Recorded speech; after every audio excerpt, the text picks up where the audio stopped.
In March, we've got the Cherie Merlot. Merlot is a very old French word meaning blackbird, because it's a small black grape. I used to sell grapes for a living, and the Italian customers would come in and they would ask for Merlot. Never Merlot, they say Merlot, because in Italian, in their dialect, Merlot meant songbird. And they felt it was a sin against God to eat a songbird. So they would rather pronounce it Merlot. And I never had the heart to tell them that Merlot actually meant songbird in Old French too. So. It's the most planted black grape in Bordeaux. Normally you think that Cabernet Sauvignon would be because it gets all the good press. But where Cabernet Sauvignon likes nice hot summers and good drainage, Merlot doesn't mind cold weather, a bit of rain, and wet feet. So you can plant Merlot in clay.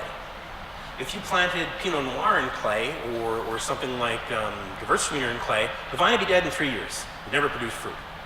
But you plant Merlot there, and it's like, hey, I got clay, yay, it's fine. So it can thrive. So every time there is some kind of vine failure, a frost, or an outbreak of mildew or something like that, they plant Merlot, because it just doesn't mind sort of marginal condition. It'll thrive where Cabernet wouldn't. Now the thing about Merlot, and it had a huge rise of popularity in North America and was sort of the undisputed red for a long time. And that came about because of the television program 60 Minutes. Now, how many people here still watch 60 Minutes? Hey, both of us. That's awesome. How many people are super old like me and remember Morley Safer? Okay. 60 Minutes, for those who don't actually remember it, was a good in-depth news program in the day, and it was actually probably the best news program ever at the time. It was just amazing how much you could learn by watching it. And they did a segment on France and why French people died at a lower rate than North Americans. Because French people eat high-fat food, they hate exercise, they smoke cigarettes that smell like garbage fires, and they chain smoke them. They just love it. And they still haven't stopped. They still like their cigarettes.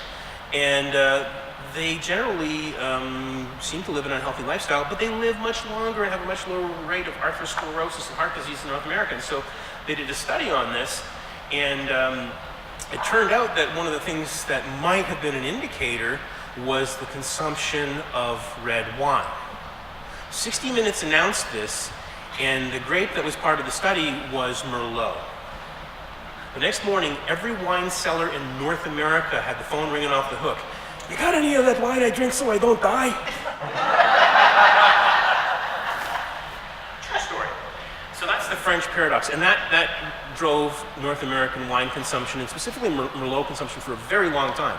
Now, how many people here, a little more current reference, saw the movie Sideways?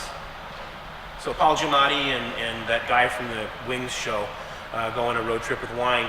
And the big thing in it is he won't drink Merlot. He says, I'm leaving if anybody orders effing Merlot. And that really turned people off of Merlot. But there's two things about that. Merlot sales actually fell off a cliff in North America. People got stuck with Merlot inventories. They had to drop prices and get rid of them, while Pinot Noir sales shot up. But there are two things about that drives every wine nut crazy. Number one, the reason Miles wouldn't drink Merlot was it reminded him of his ex-wife, and he cried. Not because he didn't like Merlot, he loved Merlot, he was sad. Number two, you remember at the end of the movie, for people who saw it, when he's sitting in like the Burger King, eating onion rings and drinking that incredible expensive bottle of French wine out of a styrofoam cup? And every time he took a belt of this, it was Chateau Cheverton. And every time he took a belt of it, he just moaned. He was like, oh, it was so good. 70% Merlot. Okay. It's got good, rich fruit structure. It's got boysenberry, it's got red fruits, it's got plums, it's got this wonderful black cherry, rich black cherry fruit character. And it's where Cabernet is sharp and tannic and forceful. This is rounded, it's softer, it's fuller. It's got this lushness to it. It's very tempting to drink Merlot on the young side.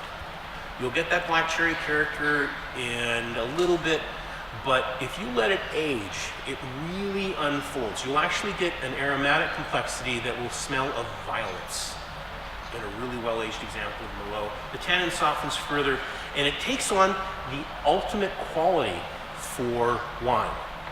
You can gulp it like water. For me, that's the ultimate test.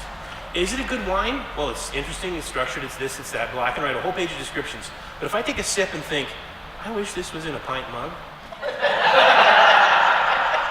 that's a good wine. Great with a wide variety of foods. I like with poultry, grilled chicken, also grilled meats. It'll work as well as cab if you've got something that's a little bit lighter. And here's a tip. If you eat your meat medium rare to rare, you need more tannin in your wine. You need a cab. If you eat your meat medium well to well done, you need less tannin. That's because the albumins, the proteins that are in the meat, will fight against tannins and they'll soften a red wine. So a nice rare piece of prime rib needs a big tannic red wine. But if you're eating something that's grilled sort of medium, like a piece of flank steak or something like that, then a Merlot will do just nicely. Great with also tomato-based pasta sauces. Also with black cherries. If you've never had fresh like Bing or black cherries with Merlot, it is quite the taste combination.